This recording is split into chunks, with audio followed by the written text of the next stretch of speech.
નમસ્કાર મિત્રો, chapter number 12 વિદ્યુત એનો પાર્ટ 7. મિત્રો પાર્ટ 6 માં આપણે શ્રેણી જોડાણ એના વિશે માહિતી મેળવી છે.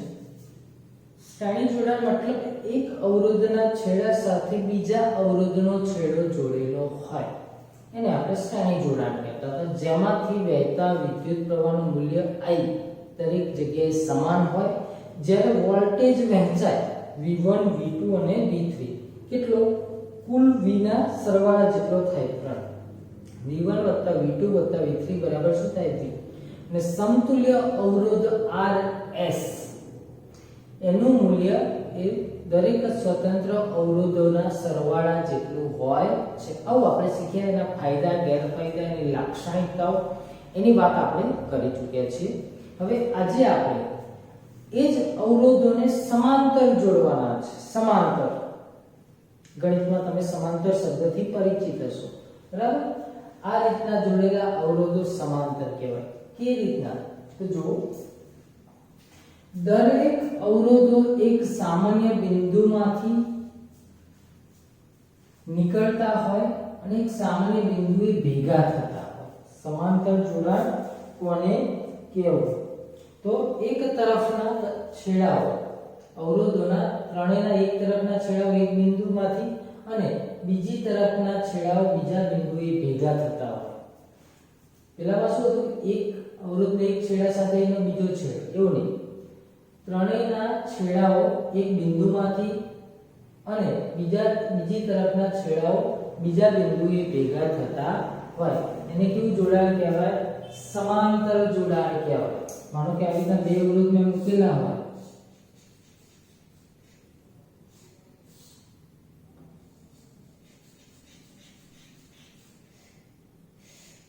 તો આ પણ જોડાણ કેવું કહેવાય? સમાંતર કહેવાય. કારણ કે એક તરફ આના છેડાઓ એક બિંદુમાંથી અને બીજી તરફના છેડાઓ બીજા બિંદુએ ભેગા થાય છે, બરાબર? તો એની વ્યાખ્યા રાખજો કે એક તરફના છેડાઓ એક સામાન્ય બિંદુ સાથે અને બીજી તરફના છેડાઓ બીજા સામાન્ય બિંદુ સાથે જોડેલા હોય તેને સમાંતર જોડાણ કહે છે. હવે સમાંતર જોડાણમાં શું થાય? તો જો સમાંતર જોડાણમાં અહીંથી આપણે વિદ્યુત પ્રવાહનું વહન શરૂ થશે ધન ધ્રુવથી. I જેટલો વિદ્યુત પ્રવાહ માનો કે વહે છે, તો અહીંયા સુધી તો આવી રહે છે, ઠીક છે, પણ અહીંથી એને ત્રણ રસ્તા મળી ગયા જવા માટે. પેલામાં શું તો એક જ રસ્તો હતો, ફરજિયાત બધા ત્યાંથી જ જવું પડે વિદ્યુત ભારનો. અહીંયા શું છે? વિદ્યુત પ્રવાહ એ વિદ્યુત ભારનો જથ્થો, તો ત્યાં વિદ્યુત ભારનો જથ્થો એક જ રસ્તે જતો. અહીંયા આગળ એને ત્રણ અલગ અલગ રસ્તા મળે છે. એટલે થોડો વિદ્યુત ભારનો જથ્થો આ રસ્તેથી જશે, થોડો સીધો જશે, થોડો આ રસ્તેથી જશે. વિદ્યુત ભારનો જથ્થો વહેંચાયો એનો બીજો મતલબ શું? વહેંચાયેલો કહેવાય વિદ્યુત પ્રવાહ વહેંચાય. પેલામાં વિદ્યુત પ્રવાહ સમાન રહે છે, જ્યારે આમાં વિદ્યુત પ્રવાહ શું થાય છે? વહેંચાય છે. ત્રણેય જગ્યાએ શું થયું? વહેંચાઈ ગયું, બરાબર છે? તો એક આ વસ્તુ આપણે યાદ રાખવાની છે. એના માટે તમે પ્રવૃત્તિ કરી શકો છો. પહેલા એ મીટર અહીંયા લગાવીને માપી લેવાનું કે આખા પરિપથમાંથી કેટલો વિદ્યુત પ્રવાહનું વહન થાય છે. એ મીટર લગાવવાનું અહીંયા આગળ અને પરિપથ ચાલુ કરવાનું, જોઈ લેવાનું કે 1 એમ્પિયર જવાબ આપે રીડિંગ આવે. હવે એ મીટરને અહીંયા અથવા અહીંયા પણ મૂકી શકો, અહીંયા મૂકી શકો, અથવા અહીંયા પણ મૂકી શકો, અથવા અહીંયા પણ મૂકી શકો અને માપવાનું. તો માનો કે અહીંયા આગળ 6 એમ્પિયર આવ્યું હોય, આપણે એવું માનીએ 6 એમ્પિયર, તો અહીંયા આગળ જે પણ આવે, માનો કે આનો 1 આવ્યો, આનો 2 આવ્યો, આનો 3 આવ્યો, તો ત્રણેયનો સરવાળો આખા વિદ્યુત પ્રવાહ જેટલો, કારણ કે દેખીતું છે અહીંથી 6 એમ્પિયર જેટલો અંદર ગયો તો બહાર 6 એમ્પિયર નીકળવો જોઈએ. ભલે ગમે તે રસ્તે જાય, આમથી જાય આમથી જાય, બહાર તો એટલો જ નીકળશે ને. વચ્ચે ક્યાંય બેટરી છે નહીં કે જેથી વિદ્યુત પ્રવાહનો જથ્થો વધી જશે, એવી કોઈ બેટરી છે નહીં, બરાબર?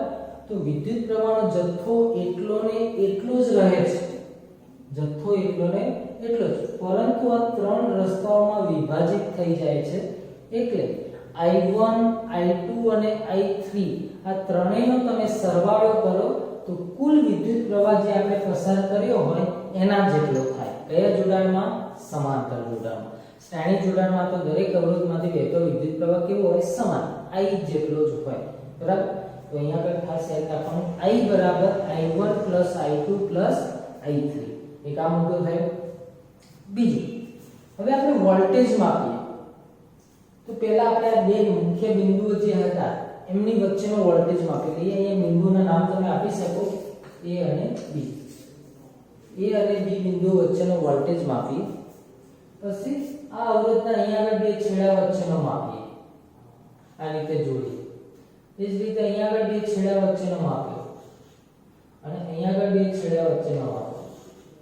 તો તમે જોશો કુલ વિદ્યુત સ્થિતિમાનનો તફાવત જેટલો થયો તો માનો કે V આવ્યો હોય જવાબ, V એટલે ગમે એટલા 220 વોલ્ટ કે ગમે એટલા, તો અહીંયા આગળ દરેક જગ્યાએ તમને એ જ વિદ્યુત સ્થિતિમાનનો તફાવત મળશે. 200 તો દરેક જગ્યાએ 200 200 240 તો 240 240 240.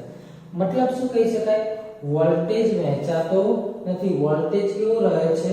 સમાન રહે છે. તો બે વસ્તુ યાદ રાખવાની છે. પહેલા કરતા એકદમ ઊંધી, શ્રેણી જોડાણ કરતા એકદમ ઊંધી. આડું અવળું ના થઈ ગઈ એક્ઝામમાં, એનું ખાસ ધ્યાન રાખવાનું. શ્રેણી જોડાણ કે એટલે એક ટોપિક ક્લિયર હોવો જોઈએ કે વિદ્યુત પ્રવાહનું મૂલ્ય સમાન, વોલ્ટેજ વહેંચાય. સમાંતર જોડાણ કે તો વિદ્યુત પ્રવાહ વહેંચાય અને વોલ્ટેજ સમાન રહે. બે વસ્તુ ક્લિયર રાખવાની છે. V કેવો રહે? સમાન રહે. એટલે V અહીંયા આગળ જેટલો હોય એટલો જ અહીંયા પણ V હોય ને અહીંયા પણ V જ હોય. બરાબર? વ્યાખ્યામાં ખ્યાલ આવી ગયો કે અવરોધ અને સમાંતરના જોડાણમાં જોડાયેલા છે તેમ એ રીતે કહી શકાય. જો દરેક અવરોધોના એક તરફના છેડાઓ એક બિંદુ સાથે અને બીજી તરફના છેડાઓ બીજા બિંદુ સાથે જોડેલા હોય તો તેને સમાંતર જોડાણ છે તેવું કહી શકાય. એના પછીના બે મુદ્દા, એક તો વિદ્યુત પ્રવાહ વહેંચાય છે, એના ઉપરથી નીચે સમીકરણ લખીશું આપણે. I બરાબર મુદ્દા તમારે લખવાના છે બુક કે કોઈ પણ મટીરીયલનો ઉપયોગ કરીને. I બરાબર I1 + I2 + I3 એ મુદ્દો આવશે અને વોલ્ટેજ સમાન છે એનો મુદ્દો આપણે લખી દઈશું. બરાબર? અને આપણે આપી દઈશું સમીકરણ નંબર 1. ટોટલ કેટલા મુદ્દા થયા? 3. વ્યાખ્યાનો, વિદ્યુત પ્રવાહનો અને વોલ્ટેજનો. બરાબર છે? ચોથો મુદ્દો સમતુલ્ય અવરોધનો બનાવીશું. સમતુલ્ય અવરોધ કોને કહેવાય? કે એક એવો અવરોધ મૂકવામાં આવે R1 R2 અને R3 ની જગ્યાએ એક એવો અવરોધ મૂકવામાં આવે કે જેથી કરી વિદ્યુત પ્રવાહ I નું મૂલ્ય સમાન રહે. અહીંયા જેટલો વહેતો તો પરિપથમાંથી એટલો જ વહે, બદલાય નહીં. બરાબર? તો એના માટે એવો અવરોધ પસંદ કરવામાં આવે ત્રણની જગ્યાએ જેનાથી પ્રવાહ એટલો ને એટલો જ રહે, તો તેને સમતુલ્ય અવરોધ અહીંયા આગળ RS કહેતા હતા શ્રેણી જોડાણમાં, અહીંયા આગળ RP કહીશું. સમાંતરને આપણે પેરેલલ કહીએ છીએ ઇંગ્લિશમાં, એટલે RP. બરાબર છે? અને સમતુલ્ય અવરોધ RP કહે છે. તો સમતુલ્ય અવરોધ માટે સમતુલ્ય અવરોધ RP માટે ઓહ્મનો નિયમ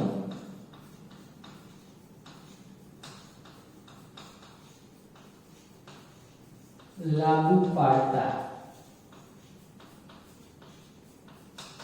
ઓહ્મનો નિયમ લાગુ પાડતા. હવે યાદ રાખજો, કોઈ પણ પ્રશ્ન પૂછાય બંનેમાંથી, જે બદલાતું હોય એને કરતા બનાવવાનું. જેમ કે શ્રેણી જોડાણ તમે લખ્યું હોય તો તમે જોશો અંદર તો આપણે એમાં V ને કરતા બનાવ્યા છે, V ને, V1 ને, V2 ને, V3 ને, એના સૂત્રો લખ્યા છે. આમાં શું બદલાય છે? વિદ્યુત પ્રવાહ I, તો I ને કરતા બનાવવાનું. હવે ઓહ્મનો નિયમ શું કહે છે જોઈ લો. તમને આવું યાદ છે, આપણે કરતા પણ બનાવવાના છે I ક્યાં જતા રહેશે? આ બાજુ, અને આ ક્યાં જશે? આ બાજુ. એટલે I બરાબર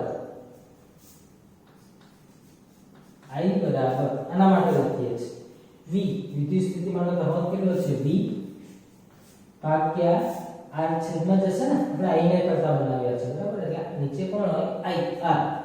તો R ની જગ્યાએ અવરોધ કેટલો છે? RP. ખ્યાલ આવ્યો? આ પરિપથ માટે આપણે ઓહ્મનો નિયમ વાપર્યો અને એમાં વિદ્યુત પ્રવાહને કરતા બનાવ્યો અને સમીકરણ નંબર 2 આપ્યો.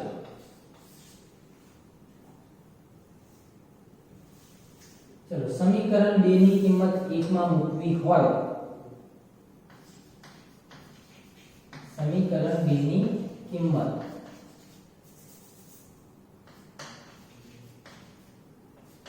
એકમાં મૂકતા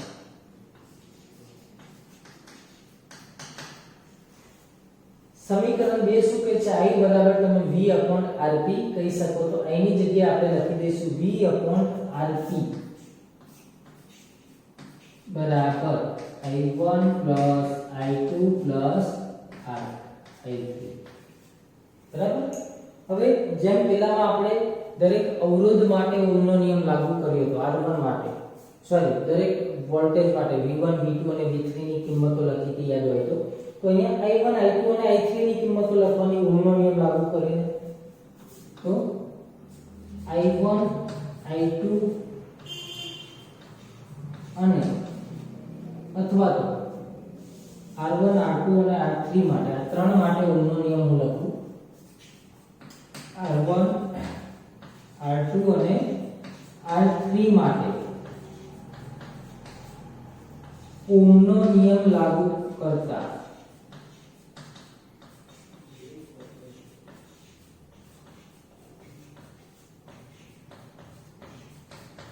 चलो तो અહીંયા આગળ શું બને નિયમ આપણે કરતા કોને રાખવાનો છે I ને તો I ની જગ્યાએ I1 V ની જગ્યાએ V અને RP એટલે અવરોધ કેટલો આવશે R1 બરાબર છે તો સમીકરણ બનશે I1 બરાબર V upon R1 એ જ રીતે I2 હવે તમે જાતે કહી શકો V upon R2 અને I3 બરાબર V upon R3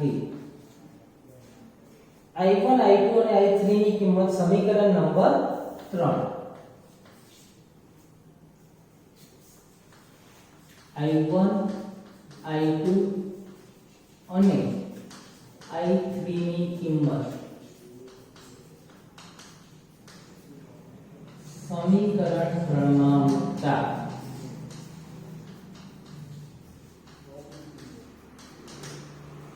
તો V upon R3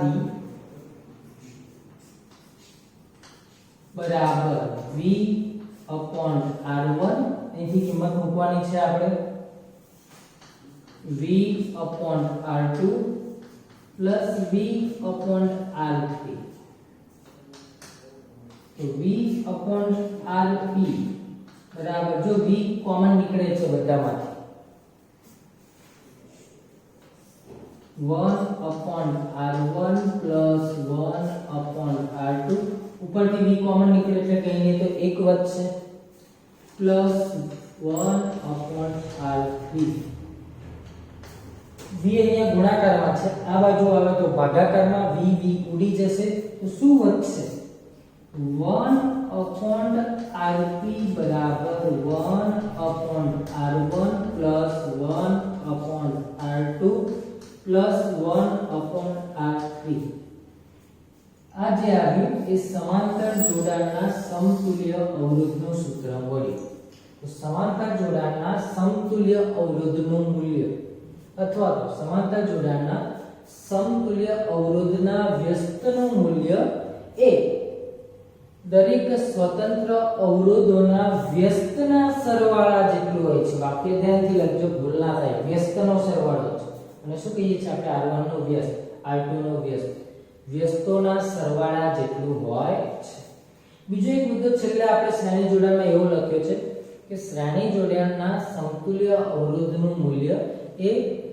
સ્વતંત્ર મોટામાં મોટા અવરોધ કરતાં પણ કેવું હોય છે મોટું હોય છે જ્યારે આમાં ઊંધું જે R1 R2 અને R3 માંથી નાનામાં નાના અવરોધ કરતાં આનું મૂલ્ય કેવું મળશે નાનું કારણ કે વ્યસ્તોનો સરવાળો થશે ઊંધું કરશો એટલે બદલાઈ જશે કિંમત બરાબર સરવાળો મોટો થાય પણ એ શું છે વ્યસ્ત ઊંધો કરો તો કેવી કિંમત થઈ જાય નાની એટલે તમે છેલ્લો મુદ્દો એવું લખી શકો કે RP નું મૂલ્ય એ નાનામાં નાના અવરોધ કરતાં પણ કેવું હોય નાનું હોય અને RS નું મૂલ્ય એ મોટામાં મોટા અવરોધ કરતાં પણ કેવું હોય મોટું હોય આ લાક્ષણિકતામાં પણ લખી શકો લાક્ષણિકતાઓ હવે તમને ખ્યાલ આવવો જોઈએ એક વિદ્યુત પ્રવાહ વહેંચાય છે I1 I2 અને I3 એટલે કે I બરાબર I1 વત્તા I2 વત્તા I3.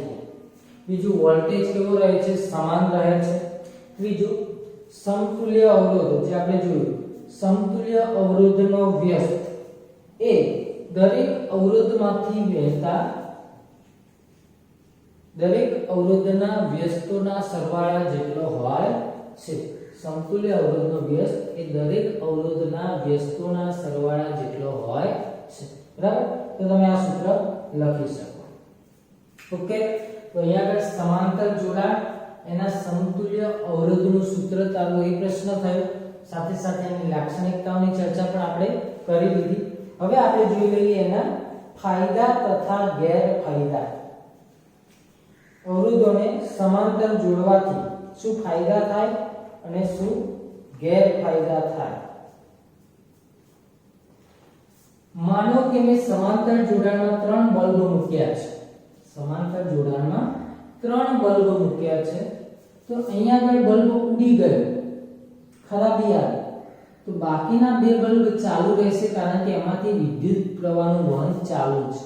પેલામાં શું થતું હતું? વચ્ચે એક બગડી ગયું તો આગળની આખી લાઈન બંધ થઈ જાય. સમાંતર જોડાણનો એક ફાયદો એ થશે કે જો એક ઉપકરણ ખરાબ થઈ જાય તો એના કારણે બીજા ઉપકરણો ખરાબ થતા નથી, ચાલુ રહે છે. બરાબર? તો એક ફાયદો એ છે.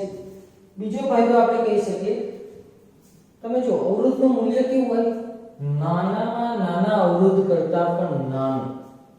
એટલે આપણે વિદ્યુત પ્રવાહનો વ્યય થતો નથી, જેટલો જોઈએ એટલો પસાર કરી શકીએ. પેલામાં અવરોધ કેવો હોય? ખૂબ જ મોટો હોય એટલે વિદ્યુત પ્રવાહ ઓછો મળે. આમાં વિદ્યુત પ્રવાહનું મૂલ્ય તમે વધારી શકો છો, વધુ પ્રવાહ મેળવી શકાય છે. દેખીતું છે, સૂત્ર છે ને.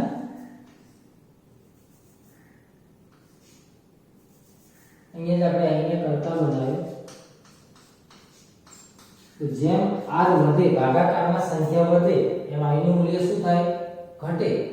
અવરોધ વધુ હોય તો વિદ્યુત પ્રવાહ કેવો હોય? ઓછો હોય. રસ્તામાં ખાડા ટેકરા વધુ હોય, તમારી ઝડપ કેવી હોય? ઓછી હોય. એની જેમ જ તો અહીંયા આગળ અવરોધનું મૂલ્ય કેવું મળે છે? સમતુલ્ય અવરોધનું મૂલ્ય નાનામાં નાના અવરોધ કરતા પણ નાનું. મતલબ અવરોધ ખૂબ જ નાનો થઈ જાય. જો આ રીતનું જોડાણ વાપરવામાં આવે તો અવરોધ નાનો થઈ જાય. એના કારણે આ નાનો હોય, ભાગાકાર નાની સંખ્યા વડે ભાગવામાં આવે તો જવાબ કેવો મળે? મોટો મળે. બરાબર? એટલે પ્રવાહ વધારી શકાય છે. તો આ પણ ફાયદો તમે કહી શકો. હવે વાત કરીએ એના ગેરફાયદાની. તો એ જ ગેરફાયદો છે કે અવરોધ ખૂબ જ નાનો મળે છે અને એના કારણે પ્રવાહનું મૂલ્ય શું થાય છે? વધી જાય છે. પ્રવાહ ખૂબ જ વધુ પ્રમાણમાં વધી જાય તો ક્યારેક એને નિયંત્રિત પણ કરી શકાતો નથી. આ ગેરફાયદો પણ છે, ફાયદો પણ છે. અને ગેરફાયદો, ફાયદો એ કે પ્રવાહ તમને વધુ મળી શકે, ગેરફાયદો એ કે એને નિયંત્રિત કરી શકાતો નથી, એટલો વધી જાય છે પ્રવાહ. બરાબર? ચલો, બીજો ગેરફાયદો, વોલ્ટેજનું મૂલ્ય કેવું રહે છે? અચળ, જેટલું અહીંથી પસાર કરવામાં આવે છે. માનો કે 3 બલ્બ અહીંયા લગાવ્યા છે, એક 220 વોલ્ટ, એક 240 ને એક 260 નો, અને અહીંયા આગળ 220 વોલ્ટનો તફાવત છે. તો એક જ બલ્બ ચાલુ થશે 220 વોલ્ટ, 240 અને 260 ના બલ્બ ચાલુ થશે નહીં. કેમ? બધામાંથી એક સરખું 220 વોલ્ટેજ પસાર થશે તો 220 માં એક જ ચાલુ થાય. 240 વોલ્ટનો બલ્બ 220 વોલ્ટેજનો તફાવત હોય ત્યાં આગળ ચાલુ કરી શકાતો નથી. એવું પણ તમે કહી શકો. બરાબર? તો આની આ જ વાત બુકમાં છે, તમે વાંચી લેજો. સમાંતર જોડાણના ફાયદા અને ગેરફાયદા, આ જ વાત બુકમાં સારી એવી રજૂઆત છે એની. તો આપણે શ્રેણી જોડાણ અને સમાંતર જોડાણ બંને ટોપિકો ક્લિયર કરીએ છીએ. બંનેમાં ખાસ એના સૂત્રોની તારવણી, દાખલા ગણાઈશ એટલે વધુ ક્લિયર થશો તમે આ વસ્તુ વિશે. પરંતુ એ પહેલા સૂત્રો યાદ હોવો જોઈએ. બીજું મેં તમને કહ્યું, શ્રેણી અને સમાંતર જોડાણમાં આડું અવળું ના થઈ જાય, ખાસ ધ્યાન રાખજો. શ્રેણી જોડાણ પ્રવાહ સમાન, વોલ્ટેજ વહેંચાય. સમાંતર જોડાણ પ્રવાહ વહેંચાય, વોલ્ટેજ સમાન. બે વસ્તુ યાદ હશે એટલે બંને પ્રશ્નો તમને આવડી જશે. અને ઓહમનો નિયમ લાગુ કરવાનો છે એટલે ઓટોમેટિક સમીકરણ આવી જાય. કરતા આપણને બનાવો એ યાદ રાખી લેવા. બરાબર છે? બંને મોસ્ટ આઈએમપી પ્રશ્નો છે આ ચેપ્ટરના. એના સિવાય ફાયદા ગેરફાયદા બે ગુણમાં ઘણીવાર પૂછાયેલા છે.